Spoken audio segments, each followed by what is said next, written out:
Hello everyone. तो यहाँ पर मैं आपको गाला पेपर 3 का सेक्शन ई पढ़ाने जा रहा हूँ और इसी तरह से मैं आपको हर एक पेपर के यहाँ पे सेक्शंस के वीडियो प्रोवाइड करूंगा। तो जल्दी से जल्दी आप हमारी चैनल को सब्सक्राइब कर दीजिए और अगर आपका 12th के अंदर 85 टू 90% लाने का गोल है तो जल्दी से जल्दी आप हमारी सुप्रीम बैच को ज्वाइन कर लीजिए। चलिए, तो यहाँ पर अपने शुरू करने जा रहे हैं गाला पेपर 3 सेक्शन ई। चलिए, तो शुरू करते हैं यहाँ पे सेक्शन ई। सबसे पहली चीज, सेक्शन ई 12 मार्क का होता है जिसमें 4 सम होते हैं। इसमें से आपको कोई भी 3 सम सॉल्व करने हैं। अच्छा, इसमें भी ये चीज आप सबको पता है कि भाई 2 सम जो है वो नॉर्मल डिस्ट्रीब्यूशंस के होते हैं, एक सम होता है लिमिट का और एक होता है डिफरेंशिएशन का। हाँ, अगर आप ध्यान से सुन लो, अगर आप नॉर्मल डिस्ट्रीब्यूशन परफेक्ट करते हो तो यहां पर आप कोई भी एक चैप्टर स्किप कर सकते हो, लिमिट या तो डिफरेंशिएशन। बट आप तीनों तीन चैप्टर पढ़ लो, तीनों तीन बहुत इजी चैप्टर है और तीनों तीन के सम भी बहुत इजी आते हैं एग्जाम के अंदर। चलिए, तो सबसे पहले देखते हैं सम नंबर 52। तो एक चीज खास ध्यान रखना, in your 12 CBS sorry in your 12th Gujarat board इस तरह का एक क्वेश्चन एग्जाम में 110% पूछा जाता है। एक इजी वाला होता है, एक स्लाइटली थोड़ा सा टफ वाला होता है। तो क्या दे रखा है, the weight of randomly selected 500 adult person, total 500 person को सिलेक्ट किया गया है और follows normal distribution. The average weight of this person is 55 kg average, which is denoted by mu, means average. The other name of the average, it's called a mean, 55 kg. और total 500 persons को select किया गया है, तो which is denoted by n equal to 500 persons, and its standard deviation which is denoted by sigma is 7 kg। चलिए, तो अब आगे पहला क्वेश्चन क्या पूछा गया है, estimate the number of person. Number of person को एस्टिमेट करना है in both the questions, but before find out number of persons और a percentage we find the probability. अपने को पहले प्रोबेबिलिटी ढूंढना पड़ेगा। तो पहले किसकी प्रोबेबिलिटी बोली गई है, having weight 41 kg to 62 kg। तो देखिए, तो सम कैसे सॉल्व करने का, तो सबसे पहली चीज नंबर 1, जो पहला पूछा गया था, किसकी प्रोबेबिलिटी पूछा गया था, 41 kg टू 62 kg। तो यहां पर अपने पास x की दो वैल्यू है, so the first value is denoted bye x1 and the second value is denoted bye x2। तो यहां पर अपने को z का फॉर्मूला दो बार लिखना पड़ेगा, like this, z1 equal to x1 minus mu upon sigma और z2 equal to x2 minus mu upon sigma. तो z1 x1 41 minus 55 divided by 7, therefore z1 equal to -2 and here z2 equals to 62 minus 55 divided by 7, therefore z2 equal to +1। तो यहां पर अपने को z की दो value मिल गई। अब इसका एक छोटा सा डायग्राम प्रिपेयर कर देने का, it's called a normal curve. ये नॉर्मल कर्व होता है, सेंट्रल लाइन 0 होती है, ये अपना माइनस इंफिनिटी होता है and this side it's a plus infinity. अब z की दो वैल्यू है, one is the negative and other is positive. तो अप्रोक्सीमेटली डिस्टेंस लेके यहाँ पे एक लाइन ड्रॉ करेंगे, यहाँ पे लिखेंगे -2। सेम ईयर अप्रोक्सीमेटली डिस्टेंस लेके लिखेंगे यहाँ पे 1। Now between this two things, यानी बिटवीन दिस टू वैल्यू अपने को ये दोनों के बीच का एरिया फाइंड आउट करना है, दिस एरिया। तो देखो, नीचे अपने यहां पे लिखेंगे probability of -2 less than equals to z less than equals to 1।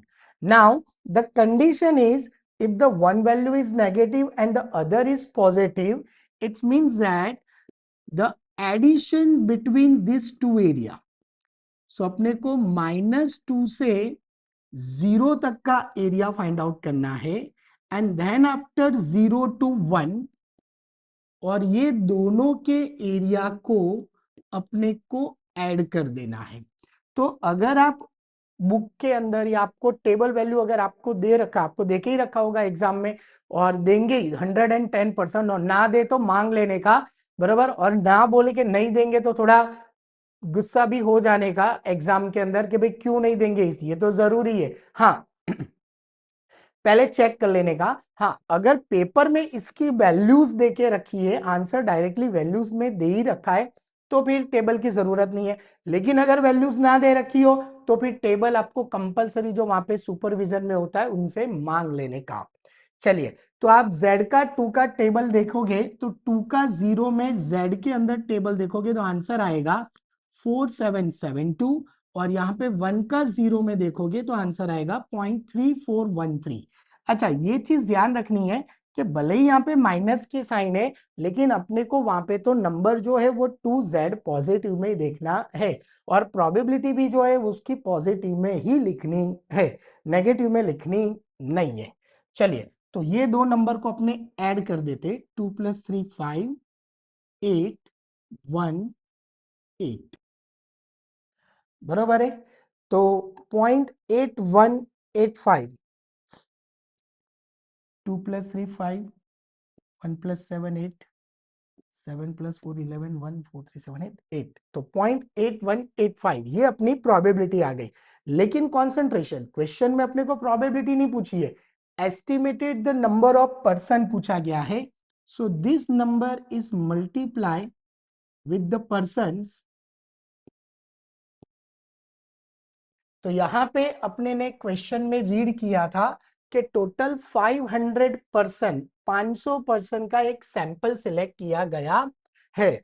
तो जो भी प्रोबेबिलिटी आती है उसको 500 के साथ मल्टीप्लाई कर देंगे, तो 0.8185 इंटू 500। चलिए, तो ये दोनों का मल्टीप्लाई करोगे तो आंसर आएगा 409.25। तो नंबर ऑफ पर्सन पॉइंट में नहीं लिखने का, सो राउंड फिगर अप कर देंगे 409 पर्सन। तो नीचे अपने को एक छोटा सा अपनी लैंग्वेज में, अपनी भाषा में एक स्टेटमेंट लिख देने का कि टोटल कितना आंसर आया 409।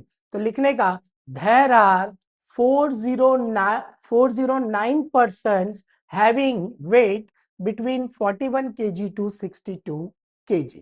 चलिए, तो point number 2, estimated the number of person having weight less than 41 kg।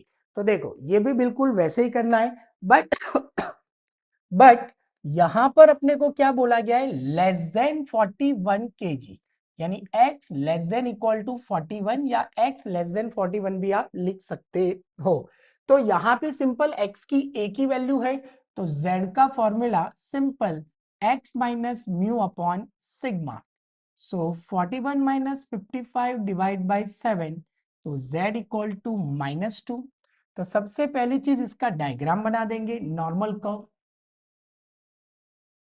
तो इट्स अ 0, -2 अप्रोक्सीमेटली डिस्टेंस ले लेंगे, -2। वर्ड कौन सा यूज हुआ है, लेस देन, यानी इससे कम, ये वाला area. So the according to the condition, according to the step of this chapter, कि यहां पर आपका जो एरिया है वो आउटर साइड जा रहा है, बाहर की तरफ जा रहा है, लाइक दिस। तो अगर आपका एरिया आउटर साइड जा रहा है तो we know that the half area of the normal curve is 0.5, और उसमें से अपने -2 से 0 का डिस्टेंस फाइंड आउट कर सकते हैं। तो -2 से 0 का डिस्टेंस अपने को फाइंड आउट करके 0.5 में से उसको माइनस कर देना है।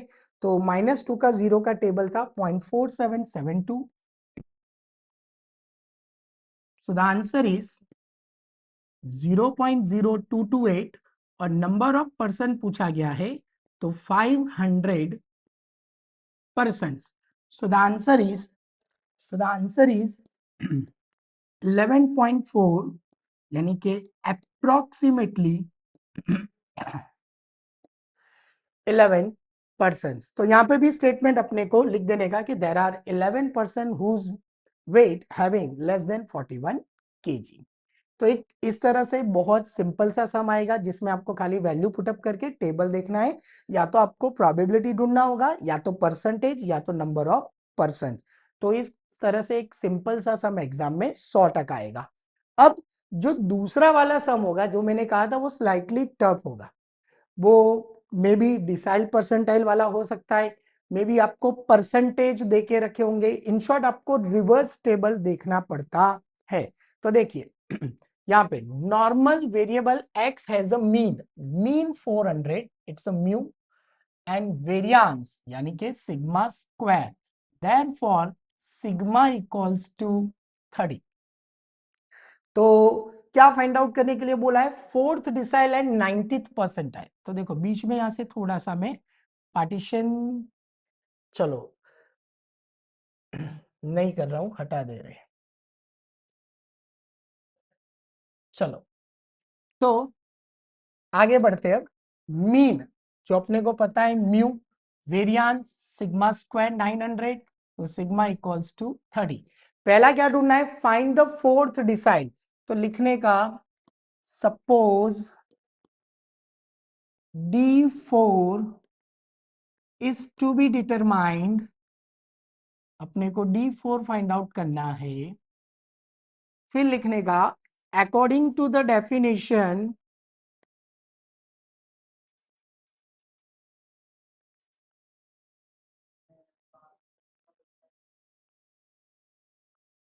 D4 यानी कि डिसाइल 4। तो ये जो 4 नंबर है उसको 10 से मल्टीप्लाई कर दो तो वो परसेंटेज में कन्वर्ट हो जाता है। तो according to the definition 40% of the observations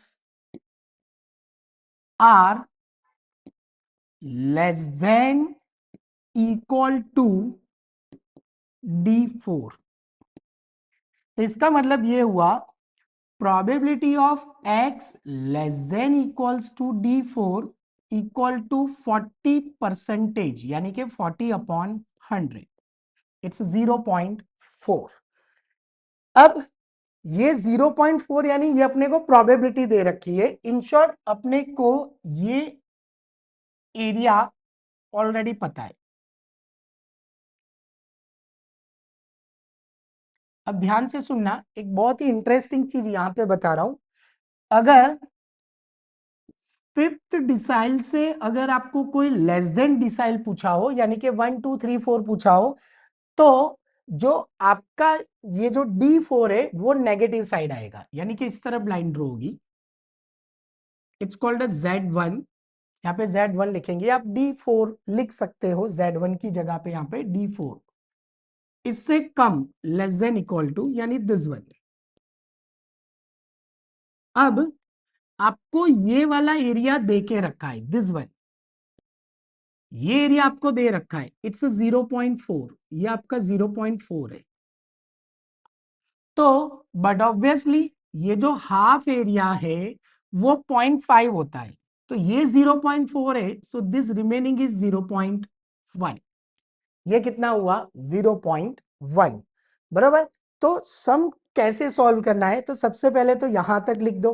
अच्छा, अब अपने को लिखना है probability of z less than equals to Z1 equals to 0.4, ये अपने को देके रखा हुआ है।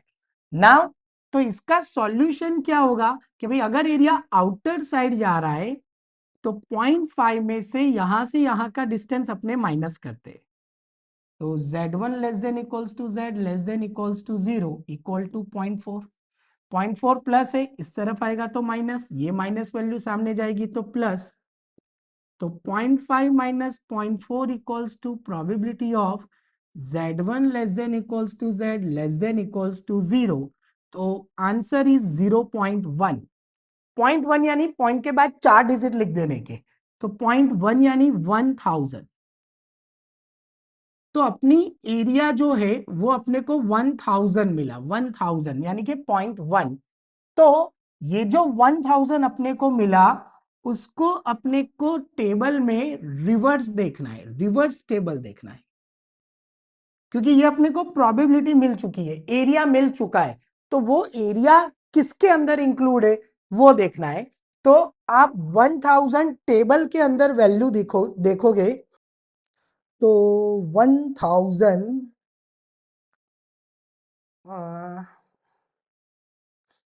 दो वैल्यू के बीच में आ रही है, 0.0987 and 0.1026।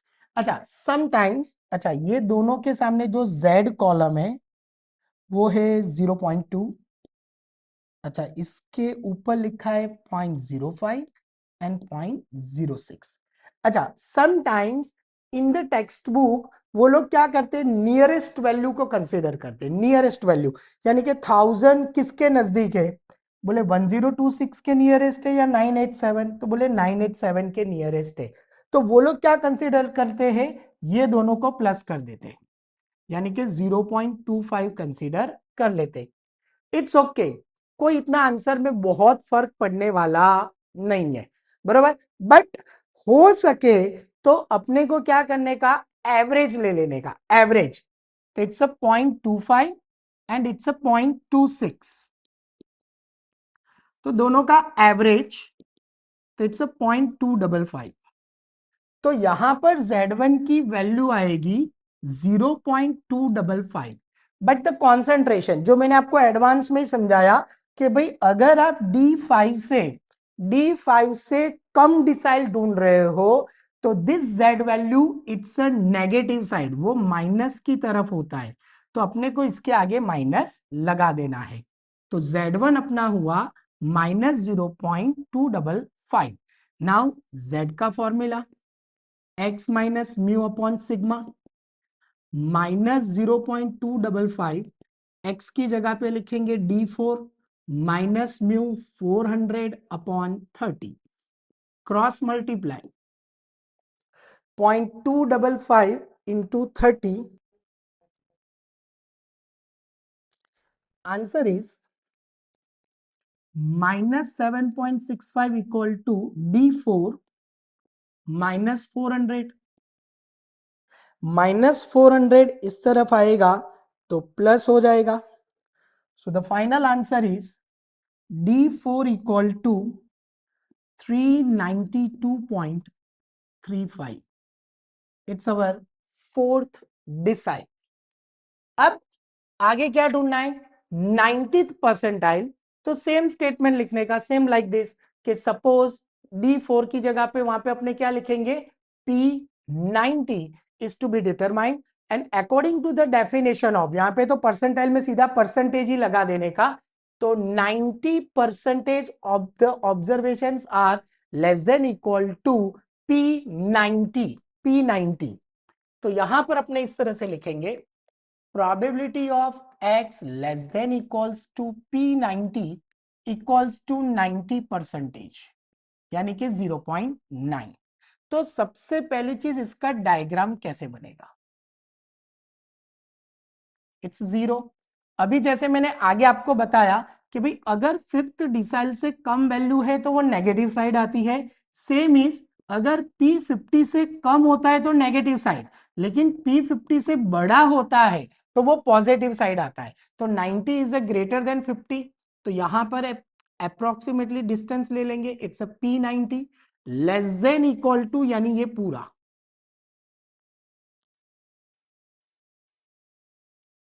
Now we know that this half area is a 0.5, ये हाफ एरिया अपना 0.5 होता है, तो ये जो पूरा एरिया है इट्स अ 0.9, तो 0.9 में से हाफ माइनस कर दो तो इट्स अ 0.4। ये अपने को ऐसे पता चल गया, बट इसको लिखना पड़ता है, तो कैसे लिखेंगे, probability of z less than equals to Z1 equal to 0.9। तो यहां पे देखो हाफ एरिया पूरा कवर हो रहा है, तो इसको लिखने की कंडीशन क्या है, हाफ एरिया प्रोबेबिलिटी 0.5 और 0 से Z1, यानी कि ये Z1 होता है, तो probability of 0 less than equals to Z less than equal to Z1 equal to 0.9। तो नाउ 0.5 प्लस है, सामने जाएगा तो minus, So probability of 0 less than equals to z less than equals to z1 equals to 0.4, 4 यानी 4000। तो इसका भी अपने रिवर्स टेबल देखेंगे तो 4000 का रिवर्स टेबल, तो 4000 जो है वो कौन से दो नंबर के बीच में आ रहा है, तो इट्स 0.3997 एंड 0.4015। अब इसके सामने z वैल्यू है 1.2, ऊपर है 0.08 and it's 0.09। So the answer is 1.28 and 1.29, ये दोनों के बीच में आ रहा है। अब मैंने क्या कहा कि भाई समटाइम्स वो लोग नियरेस्ट वैल्यू कंसीडर करते तो सीधा 1.28 लिख देते, बट अपने एवरेज लेंगे तो आंसर आएगा 1.285, दोनों का टोटल डिवाइड बाय 2। ओके, तो आंसर में कहीं बहुत इतना फर्क नहीं पड़ता है, लेकिन फिर भी हो सके तो अपने को एवरेज कंसीडर कर लेना है। तो Z1 आ गया 1.285 और ये आंसर पॉजिटिव में ही रहेगा बिकॉज ऑफ अपने को पूछा क्या है P90, जो P50 से बड़ा है तो वो पॉजिटिव रहेगा। चलिए, तो answer is Z equals to x minus mu upon sigma. तो Z value 1.285, x P90 minus 400 divided by 30. Therefore, 1.285 into 30, 38.55, P90 minus 400, minus 400 इस तरफ आएगा तो plus, so the answer is 438.55 equals to P90। तो इस तरह से एक स्लाइटली टफ सम और एक इजी सम एग्जाम में पूछा जाता है इन अ नॉर्मल डिस्ट्रीब्यूशन, और उसमें भी ये वाला सम डिसाइल परसेंटाइल वाला जो सम है वो most most most important for your exam, बरोबर, बहुत एग्जाम में पूछा जाता है। चलिए, नाउ नेक्स्ट, तो आगे बढ़ने से पहले यहां पर मैं आपको एक इंपॉर्टेंट इंफॉर्मेशन देने जा रहा हूं कि अगर आपने 12th के अंदर अपना गोल 85 टू 90% रखा हुआ है तो आप हमारी सुप्रीम बैच के अंदर ज्वाइंट हो सकते हो, जिसके अंदर हम आपको टोटल 4 सब्जेक्ट पढ़ाने वाले हैं, accounts, statistics, economics and OCM. और ये चारों सब्जेक्ट पढ़ाने के लिए हमारे पास टोटल 3 फैकल्टी है, जिसमें से कल्पेश सर अकाउंट्स पढ़ाएंगे, मैं यानी कि हेमल सर मैं आपको स्टैटिस्टिक्स पढ़ाऊंगा, और ध्रुवल सर जो है वो आपको इकोनॉमिक्स एंड ओसीएम पढ़ाएंगे। और हमारी सुप्रीम बैच की ये खासियत है कि यहाँ पर आपको सारे रिकॉर्डेड वीडियोस मिल जाएंगे, प्लस आपको गाला क्वेश्चन पेपर के भी सारे रिकॉर्डेड वीडियोस मिल जाएंगे, और अगर आपको पास्ट पेपर्स में भी अगर कुछ डाउट है तो वो हम डाउट सॉल्यूशन भी करवाते हैं, जिसकी जो टोटल फीस है वो 1999 रुपीस है। तो अगर अभी तक आपने हमारी सुप्रीम बैच ज्वाइन नहीं की है तो सुप्रीम बैच ज्वाइन करने के लिए आप हमारी वेबसाइट www.ugt.co.in पे जाके विजिट कर सकते हो, या तो आप हमें 7202012221 पे कॉल भी कर सकते हो। और अगर आपको ये बैच ज्वाइन करना है तो आप अगर एंड्रॉयड यूजर हो तो प्ले स्टोर पे जाके आप यूजीटी सर्च मारो तो आपको हमारी एप्लीकेशन मिल जाएगी, और अगर आप आईफोन यूज करते हो तो आप ऐप स्टोर पे जाके माई इंस्टीट्यूट सर्च करोगे तो भी आप हमारे साथ ज्वाइन हो सकते हो। अगर आपको यहाँ पे 4 सब्जेक्ट का भी यहाँ पे बैच ज्वाइन नहीं करना है, और अगर आपको सिर्फ 2 सब्जेक्ट यानी कि अकाउंट्स एंड स्टैटिस्टिक्स सिर्फ 2 सब्जेक्ट ज्वाइन करना है तो भी कर सकते हो। तो वहां पर आपका जो प्राइस है वो रिड्यूस हो जाएगा, और वहां पर आपका प्राइस हो जाएगा 1499। तो जल्दी से जल्दी आप हमारी सुप्रीम बैच को ज्वाइन कर लो। लिमिट, तो चलिए सबसे पहला काम क्या करना होता है कि भाई x की जगह पे आपको -1/2 पुटअप करना है। तो 2 -1/2 का स्क्वायर माइनस -1/2 -1, 4 -1/2 का स्क्वायर प्लस 8 -1/2 प्लस 3। चलो, तो यहां पे आंसर आएगा, मैं पहले डिनोमिनेटर सॉल्व कर देता हूं। 4 इंटू 1/4, सो 4 4 कट, प्लस तो -4 और +3। तो आप डिनोमिनेटर को सॉल्व करोगे तो 3 + 1 4 -4, डिनोमिनेटर में आंसर क्या आएगा 0। ऊपर का भी आपको सॉल्व कर देना है। 2 1/4 प्लस 1/2 -1, तो देखो 2 2 ज़ा 4, तो 1/2 प्लस 1/2 यानी कि वो 1 हो जाएगा। So the answer is 0/0। तो अगर डिनोमिनेटर में 0 आ रहा है तो इसके फैक्टराइजेशन करेंगे, तो लिमिट x टेंड्स टू -1/2, तो इट्स अ न्यूमरेटर, तो 2 1 ज़ा 2, तो इसके factorisation 2x² - 2x plus 1x - 1 और 4 3 ज़ा 12, सो 6 2 ज़ा 12, 6 + 2 8, तो plus 6x plus 2x plus 3। Now common value, limit x tends to -1/2, 2x common, x -1 plus 1 common, x -1, 2x common, 2x plus 3 plus 1 common, 2x plus 3।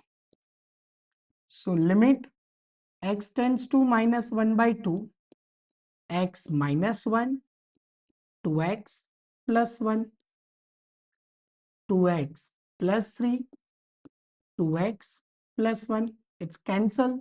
तो x की जगह पे क्या रखेंगे -1/2, तो -1/2 -1, x की जगह पे -1/2 रखा, नीचे 2 -1/2 प्लस 3, तो 2 2 कट, ऊपर एलसीएम आएगा -1 - 2/2 -1 प्लस 3।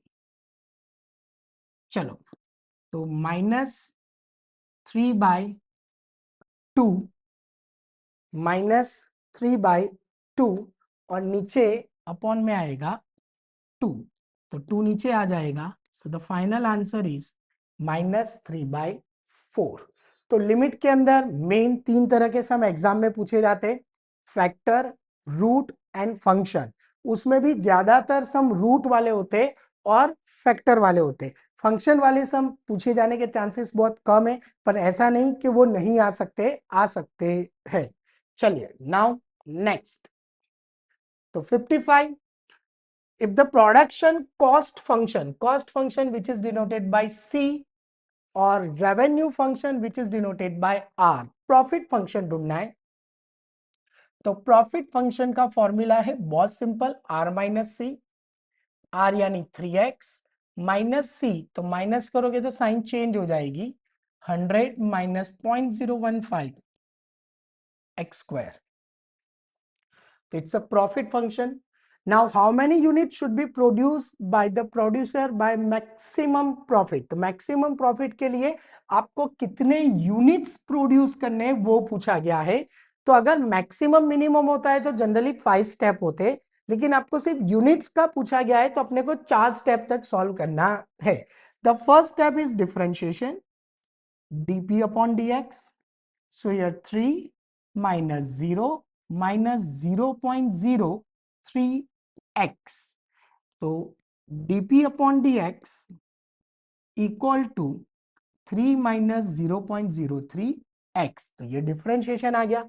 दूसरा स्टेप अपना क्या होता है कि dp upon dx equal to 0, differentiation equal to 0 होता है इन मिनिमम एंड मैक्सिमम दोनों के अंदर।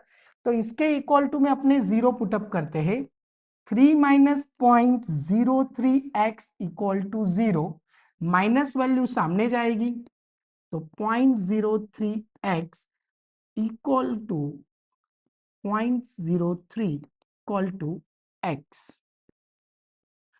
तो आंसर इज 100, तो x बराबर 100, ये अपना आंसर आ गया। अब double differentiation, double derivatives, D square P upon D x square, it's our third step. तो ये जो अपना डिफरेंशिएशन आया उसका दोबारा डिफरेंशिएशन करेंगे, तो 3 is a constant, so 0 minus 0.03. So the answer is minus 0.03.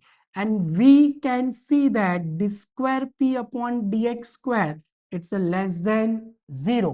अगर ये लेस देन 0 है तो इसका मतलब ये अपने लिए मैक्सिमम वैल्यू है। तो नीचे अपने को स्टेटमेंट लिखने का, x का आंसर कितना आया 100, तो नीचे अपने को लिखने का 100 units should be produced for a maximum profit। तो यहां पर अपना ये सेक्शन फिनिश्ड होता है। और आपको इसी तरह से अगर हर एक पेपर के सेक्शन के वीडियो देखने हैं तो आप जल्दी से जल्दी हमारी चैनल को सब्सक्राइब कर दीजिए। Thank you so much.